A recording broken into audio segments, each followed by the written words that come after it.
Every donor feels supported even when things don't go as planned. Learn how to spot early warning signs of agitations and ways to diffuse it. We'll also discuss your role as a volunteer, ensuring you can lead with a calm presence during emergencies if and when they arise. So reasons donors are turned away, either in the chat box, or if you want to come off mute, can you mention reasons that donors may be turned away at a blood drive? So what are some of those reasons? So when you volunteer, you have to say, sorry, not today. What are some of those reasons? Deferral, yes. Tardiness. Margie, you got it, yes. BDA not friendly? Oh no. Walk-ins, yes, walk-ins. Low iron, no ID, yes, yes, yes. Low hemoglobin, correct. High blood pressure, lack of staff, no walk-ins, yes. Perfect. So here are a couple of other reasons why you may need to turn away a donor at a blood drive. So some other issues can be like maybe the machine is broken, we overbooked, just to name a few, right? So be sure to explain capacity limits, not as a no, but as a not right now. Always offer the next available slot or nearby blood drive location. When you have to turn a donor away, try the acknowledge, apologize, and act method. So acknowledge, you want to recognize that they took the time out of their day to come and be there to try to donate blood. And apologize for any issues or inconvenience that it may cause that they're not able to donate. And of course, get the donor scheduled for another date and time that works best for them. So some common phrases we may use might be, we can't take walk-ins right now, or the system shouldn't have let you, among many others. These do not take the collective ownership. Donors don't like to hear, it's the system fault or the scheduler's fault. To them, it's the organization's fault. So we want, for example, to ban the phrases, no one called you. It makes the donor feels forgotten. Instead, say something like, there was a breakdown in our communication, and I'm very sorry for that. Every interaction should end with a thank you, even if they didn't give blood that day.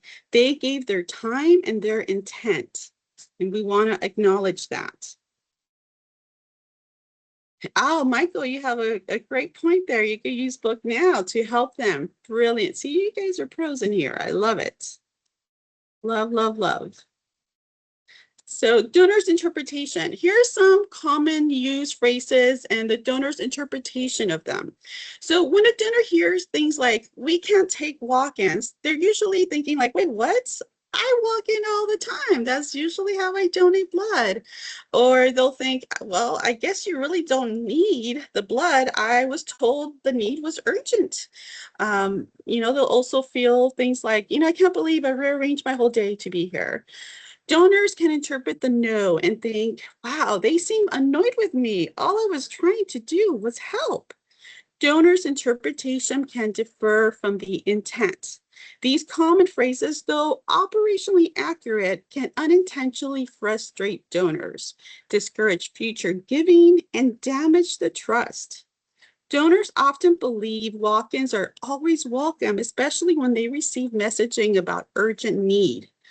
Of course, a blunt refusal can feel dismissive, right? So instead, validate their attempt to help and explain the why behind the constraint. For example, you can say, we appreciate you stopping in. Today, we're at full capacity and appointments help keep donors safe and reduce wait time. Let's see what other options we can offer you next. Remember, donor's perception equals donor's reality. Intent doesn't really matter if the message lands poorly. These first moments shape whether a donor will return. So early signs of agitation. So some of the signs that you might see are verbal, such as an angry tone, hostile language, Other nonverbal cues that you may see is pacing, the person staring intensely, invading personal space. Understanding early signs of agitation help de-escalate situations before they escalate. Agitations often begin subtle, whether it's physical, verbal, or behaviorally, long before it becomes disruptive. The goal is to notice early, respond early, and maintain a calm, safe environment for both donors and staff. Try to ask helpful questions. For example, how can I help make this easier for you today? I'm now going to hand it over to Rebecca for more information.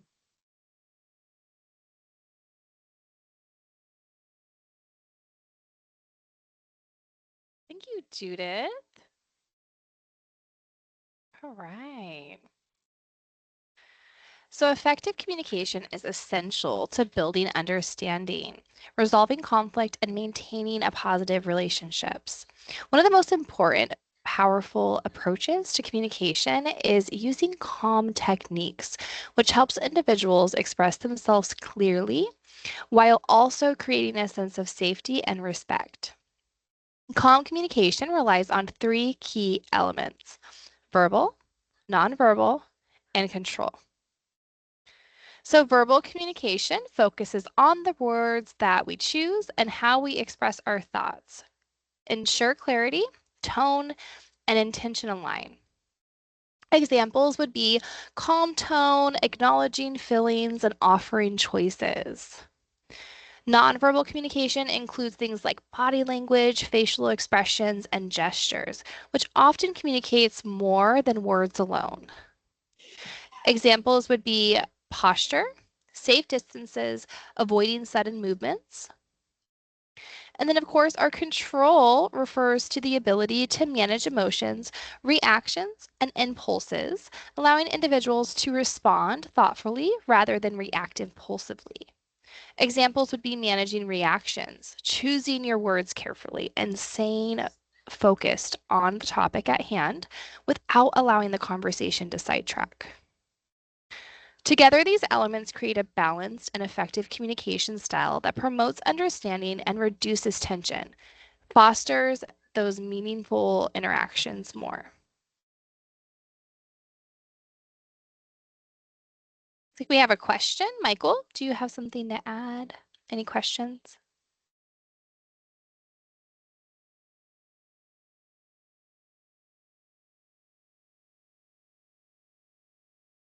I can go ahead and lower your hand. Sometimes we do that by accident, Michael, unless you do have a question. Yeah, and feel free to pop it back up if you still have a question, okay? So when these elements are applied in high stress or conflict situations, they naturally lead into the use of de-escalation methods, which strategies are designed to calm tensions and restore productive communication. De-escalation methods build on calm communication, but are more focused on handling conflict in the moment where things have already gone too far. The first one would be listening with empathy. So just ensuring that we're listening carefully without interrupting and acknowledge the person's feelings by showing understanding and empathy. Saying things like, I realize how frustrating this must be for you. And then, of course, focusing on our communication. Ensuring that solutions stay on point instead of saying no by offering options that help the person feel supported and in control. Things like, how can I help? And then maintaining composure. So staying calm even when the person is upset, and don't take their frustrations personally. Their anger is their own, and usually it is situational and typically misdirected towards you.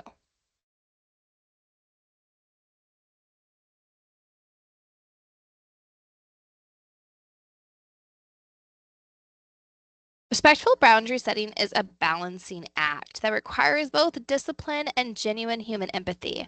It is the ability to maintain the integrity of Red Cross standards without compromising the dignity of the person standing in front of us. Firm but neutral language focuses on what we need to happen and not what the donor did wrong. This keeps the donor from feeling criticized, which makes them more willing to adjust their behavior. You can see, you can set these boundaries by remembering our care, knowledge, care. I want to help you, showing our care, but I need you to lower your voice. That is our knowledge. That is our action item so that we can talk.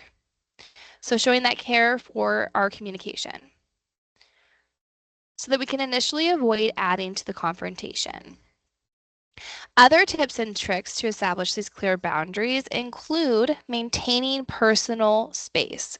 Providing those safe distance reduces tension and avoids appearing threatening.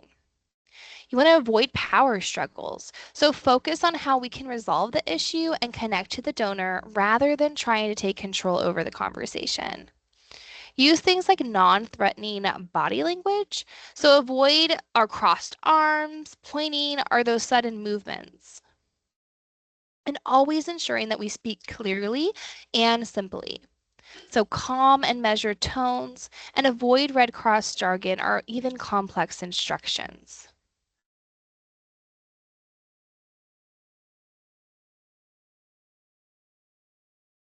So up next, we're really going to talk about validation and redirection.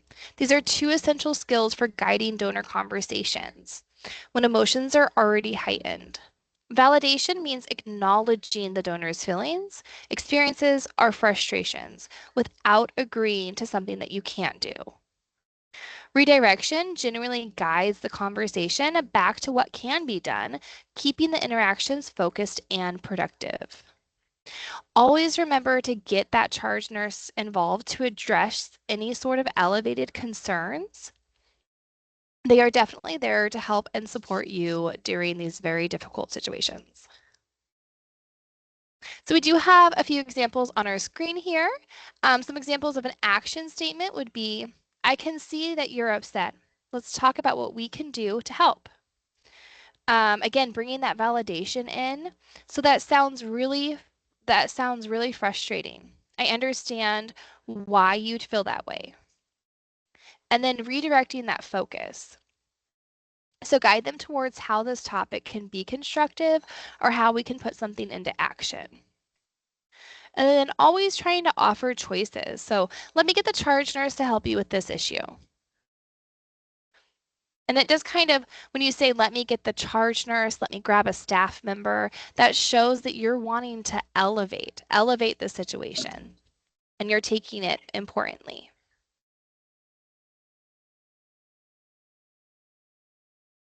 So being mindful of the donor's time and efforts create a meaningful and respectful interaction, but it also plays an important role in de-escalation.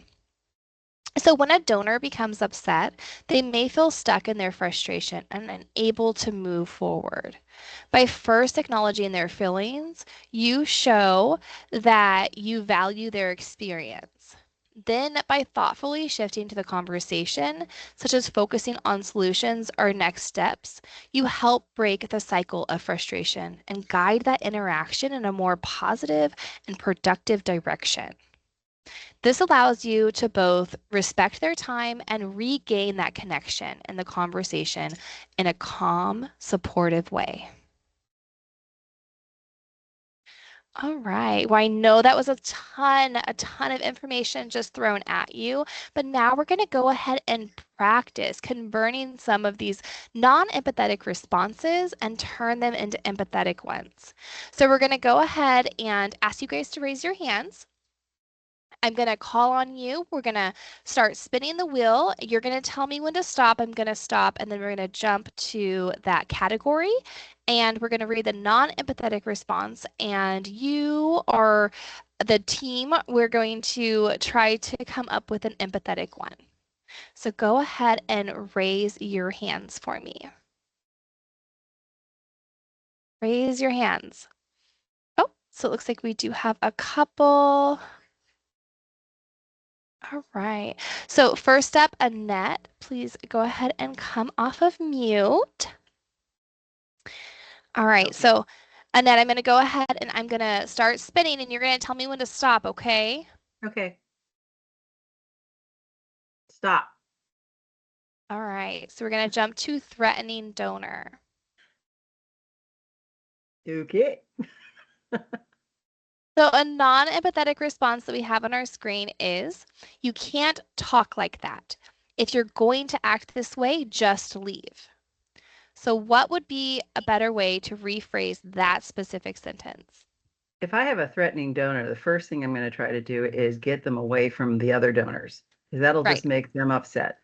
So right. if you can move them either to uh, a foyer or another room, that sort of takes away, first of all, their ability to have an audience. Definitely And a and physical actually then I would be calling redirection. in, yeah, get them away from the donors, get away from the audience, and then I'd definitely be calling a the charge nurse almost immediately so that we could talk together. So it's like, this is let's see if we can resolve this for you. Um, if there's something we can, I just want them out of that area, period. So I will Yeah. be calling the charge nurse. And if I have to, I'll also call if I have a male and it's a male, I'll have a male with me Oh, as I'm yeah. doing this. I've had somebody be rude like that. And the first thing I do not want the other donors upset, whether they're on the table or waiting to give blood. So I Mhm. will call in bigger people. Bigger than me. Yeah.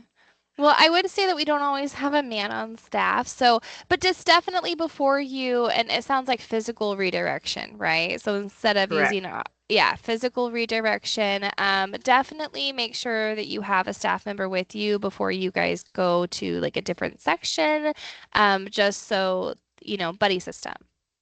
All right. Well, thanks so much, Annette. And I do like that it was a little bit different than just a response. I do have an example that they have given us, and I'm going to go ahead and read that one. And it says, I can hear that you're extremely upset, and I want to understand what's going on so we can try to help. Your safety and everyone else's safety is very important. I want to support you, but I can only continue this conversation if we speak respectfully.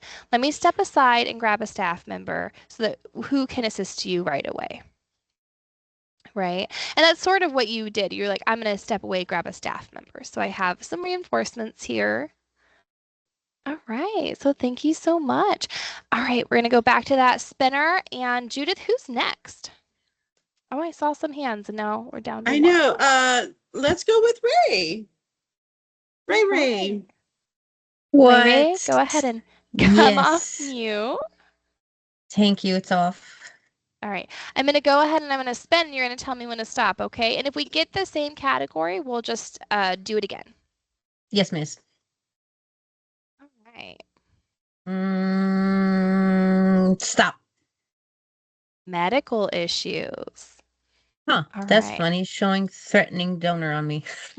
Oh, Okay. Medical issue. We have a medical issue. all right. So a non-empathetic response for medical issue would be, don't worry about it. It's none of your concern. So how do you think we should say that better? First of all, that shouldn't even be a thought. And that is a good question. I I don't do know that hope I would, these are for I the don't know that I scenario would respond, purposes. but I would definitely act. I would Mhm. ask them if they can, if they know where they are, if they know their name, and then I would get a lead, somebody to help me if there is a medical issue, because I don't know. I'm not a doctor. I can't give them medical advice. But if it does look like something important, then you've got to get somebody to help you out with that, right? Yeah, yeah. Grab a staff member, especially in situations where we may be a little bit unsure about what to do. You can always definitely recruit our staff for that. And something that they did right, again, to reframe this non-empathetic response into an empathetic one would be something along the lines of, I understand why that would make you feel uneasy. Our team is trained to respond quickly in situations like this, and they're taking great care of that donor. You're safe, and I'm here to support you. Right. Perfect. Yes, Annette, listen to the lead. yeah, listen to the lead. Thank you so much, Ray Ray. All right, so going I, back to the spinner, it looks like there was a hand that was raised. Annette, did you have a yeah, question or a on the comment? medical issue, are you talking about a medical issue in the sense of the person has gone through the intake and they've been told they haven't met one of the requirements, or is it a medical issue as if all of a sudden somebody is I always like paling out, purple lips, profusely sweating, at the snack table. I'm trying to figure out what type of medical issue are you talking about? Because if somebody is said, "Oh, I didn't get to give blood today because," Mm-hmm. and that's a different way of responding than somebody is, "I don't feel well," and and putting their head down at the snack table. That's a different response that I would be giving. Yeah. Or And so that's what I was trying to figure out. What and so so I which one are we understand. talking about? So I understand how we got here, right? Because when we had seen this presentation, we asked some questions as well. I would say one of the responses that we got was it's not the situational. It is about the non-empathetic response. So we're focusing solely on the response and how we would rephrase what's on our screen. So Okay. this is a non-empathetic response from someone who's responding about a broad medical issue. They didn't give us any situational bullet points on what all it's doing. They said, we just want to make sure that we can rephrase this into an empathetic one, right? To be Okay. more warm, more understanding. Okay. Thank Oh, you. looks like there's some people that have a situation. And yeah, go ahead, Ray Ray, put that into the chat and maybe we can do like a sidebar on that. But just for the sake of time, we want to make sure that we do have more time. I'm going to call on one more person. It does look like, Michael, you have your hand raised. Did you want to spin the wheel?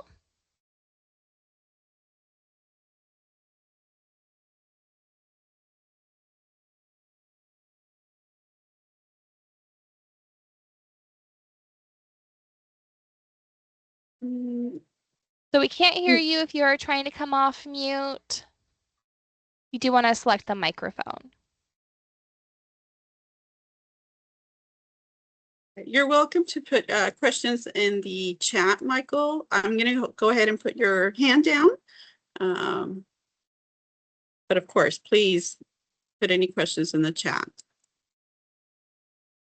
And so last call, does anyone else want to participate? Want to give one a shot?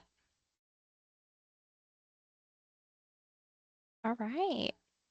Let's go ahead and learn some more stuff.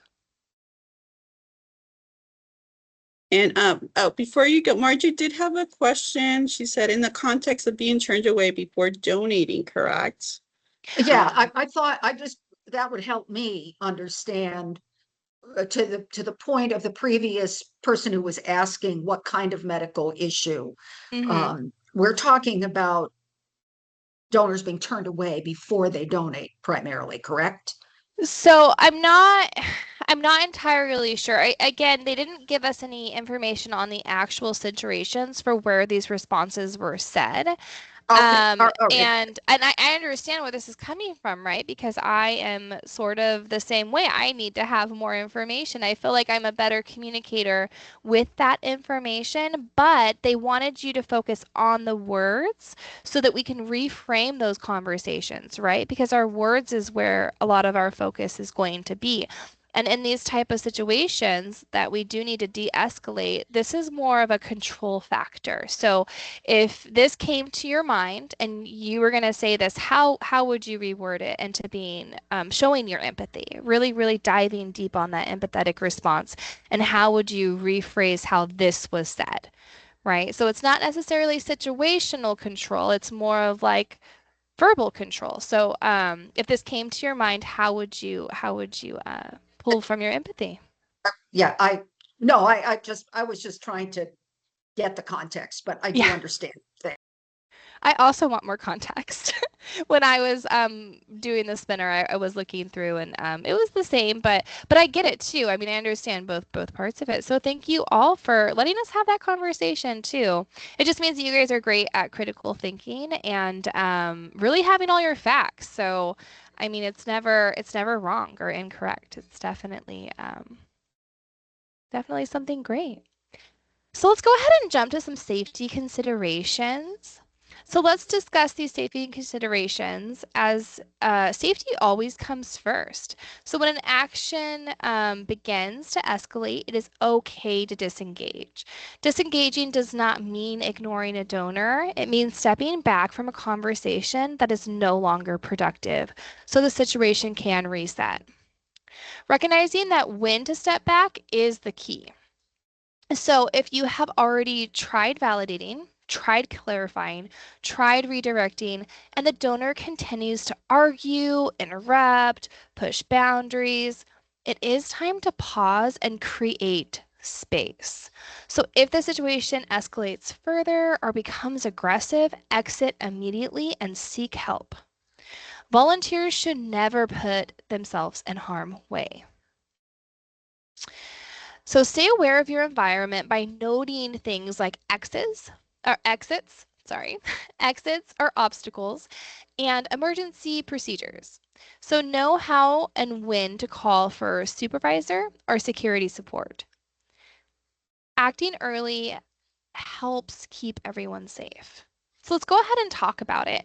What are some situations where you will need to call for backup? I know that we heard a few during our scenario spinners slides.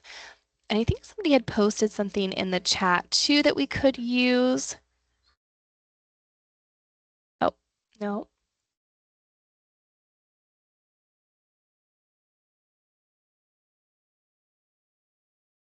Illness. Donor threatens physical action. Yes. That has Donor. happened. That's happened in one of our centers. Yeah. Yeah. Donor threatens physical action. And I do know that in some of our locations that I've assisted with, ultimately we've had maybe some homeless or unhoused persons enter that weren't necessarily there to donate either. So yes, those are some situations where you will need to call for backup. Maybe get a staff member involved while you step away to call reinforcements like a security guard or even the police. Ray, you had a question? How does that happen? Aren't there security personnel and don't they have to buzz them in to get into the building to begin with? Yeah, so it depends on your location. So if you're talking about one of our fixed site locations, many of them do have those access cards. I know that locally to me, I think like Oakland does and a few other locations, but some of ours locations, our fixed site locations, are actually in strip malls. And our mobile drives as well. Those are not always with security access badges. They're in churches and high schools and all these very public, very foot traffic heavy areas. And so yeah, these things do occur. They do happen from time to time. And we do, once they do, navigate them appropriately. I would say that the great thing about involving the staff member is that they do have these things outlined in their procedures. They're able to pull it up and have a step-by-step as well. Okay. So thank you everyone for sharing.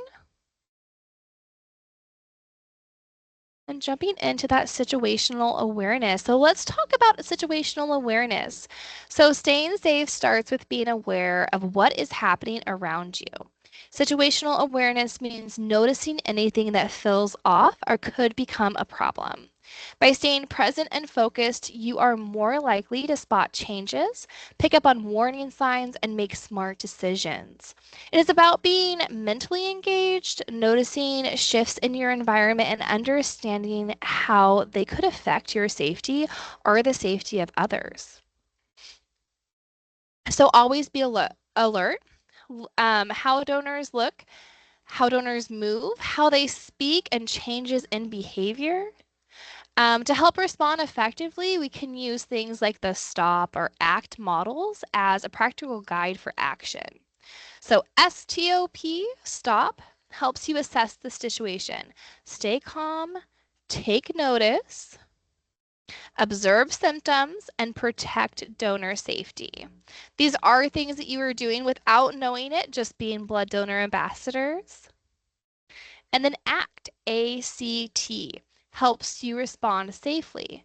So alert medical staff, comfort the donor, take instructions. This has an additional C. So it also says control the area. By combining situational awareness with these models, you can notice, assess, and act quickly to protect yourself and others. So I'm going to go ahead and pass it to Judith, and she's going to wrap us up. Thank you so much, Rebecca. Lots of great information. All right, so it is important to recognize the different types of emergencies that may arise when you respond appropriately and keep everyone safe. So I'm going to ask you, what type of emergencies do you think you may encounter at blood drives? Can someone think of any type of emergencies that you may encounter at blood drives? Passing out, vomiting. Donor reaction, okay. I'm thinking more like outside of our control, like Environmental, outside of the environment. people. That's the word. Yes. Okay. Oh, electricity goes out. Yes, Michael. Earthquakes. That's right. Yep, that can happen at any moment. Great, great. So let me click on some here. So we have fires, severe weather, which can happen, suspicious packages, and violent threats. So those are just to name a few. So being prepared for these situations help you stay calm and act quickly when needed. As soon as possible, notify the charge nurse to contact emergency services and follow the emergency action plan, the EAP. Language matters in stressful situations. So the words we choose can either increase tension or help everyone feel calmer and more grounded.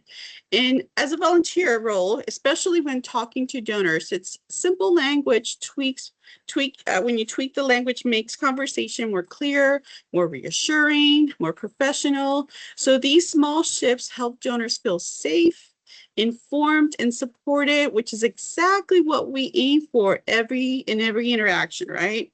So replacing reactive languages with proactive languages, shifting from one reaction, potentially negative or panic-inducing language, to proactive, calm, and constructive communication help maintain control in stressful situations and supports clear and more effective interaction. So examples of language to use. So when using, ASAP, come on everyone, ASAP, or hurry up, we want to switch that to high priority or time sensitive. ASAP can cause frantic or rushed energy, which can be counterproductive. Saying high priority or time sensitive implies there's a plan and control over the urgency, which can calm and focus the recipient. Another response is, that sometimes I'm guilty of saying this. I'm sorry, I don't know. Instead of saying that, you can say, I am confirming that detail now. The reaction phrases is, when saying I'm sorry, I don't know, it's a dead end and can create doubt or frustration, right? The proactive phrase signals ongoing efforts and commitment to finding the correct information, keeping the conversation moving forward. All right, so emergencies can happen in many forms, right? Including medical issues, unusual behaviors, environmental concerns, or, outside of events. As volunteers, staying alert, knowing procedures and paying attention to help keep the environment calm, safe, and welcoming. Preparedness is about readiness and teamwork, not fear. In true emergencies, always defer to the charge nurse, but understand basic protocol helps you stay calm and support everyone affected. So here are some links, Red Cross from our Red Cross resource, One Source. Emergencies can happen again. It's always a good way to be prepared. We will send you these slides. We will send them to your supervisor, and then your supervisor will share them out with you. So, your time matters. So remember to record your time on Volunteer Connection. If you're registered through one of our registration calendars, you will not need to worry about the manual entering your hours. However, if you like to stay at the lab, to stay to kind of find out how to manually add hours, I can help you with that at the end. We just have a couple of more slides. But yes, definitely always make sure that you record your time, because it's so important to have that. Want to say big thank you to all of you. I love all the energy, the feedback, the questions, your answers, everything. You guys are so amazing. So thank you so much for being with us and being a part of this module. We're so thankful to each and every one of you. Before we go, I do want to share our next Caring Communication date. So it's at the end of May / early June. Can't believe we're already May and June. But these are our next Caring Communication dates. We're still working on the modules. So as soon as we have more detail, we will be sharing, more information with you. So yes. Thank you all again. If you want to stay, let me come off of the camera. If you have any questions, I can show you how to manually add hours or any feedback, anything. Again, thank you all so much for being here. Super